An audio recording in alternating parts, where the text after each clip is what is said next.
Groups are logical containers of certificates. These are how we group the certificates. We decide who gets notified when a certificate is up for renewal or coming to the end of its expiration. And this helps us wrap these CA policies, because we may have a looser policy for a DevOps organization than we would have for maybe a DMZ or a web hosting team.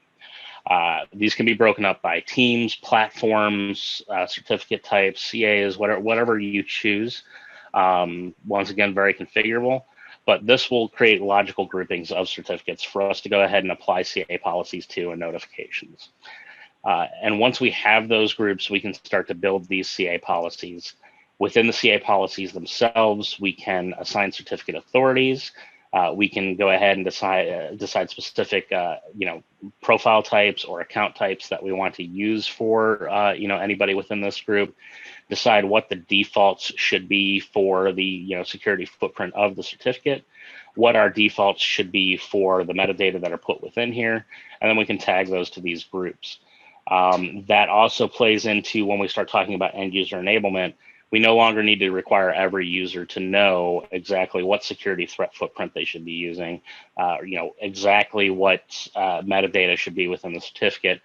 We just ask them for the variable fields like email and common name, and therefore we can go ahead and build the rest of the certificate out for them in a standardized, repeatable way.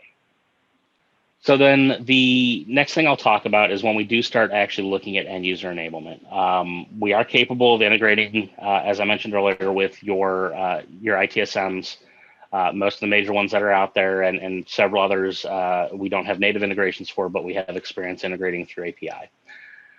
When we do that, we have two options. We can either use the service catalog that you have, or we do have our own service catalog we can present to the users.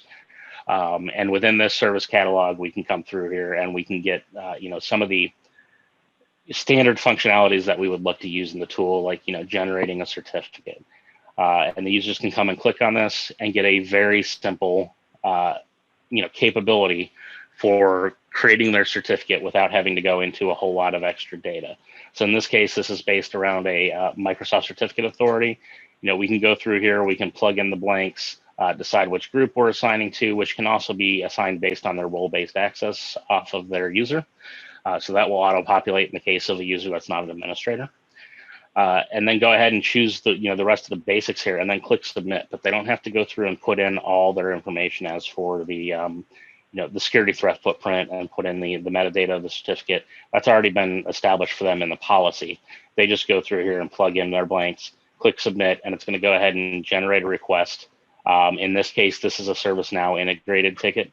So this is going to create a change request within ServiceNow and go ahead and create that certificate, file all the paperwork for us, and then we'll have access to that certificate to put it into an endpoint.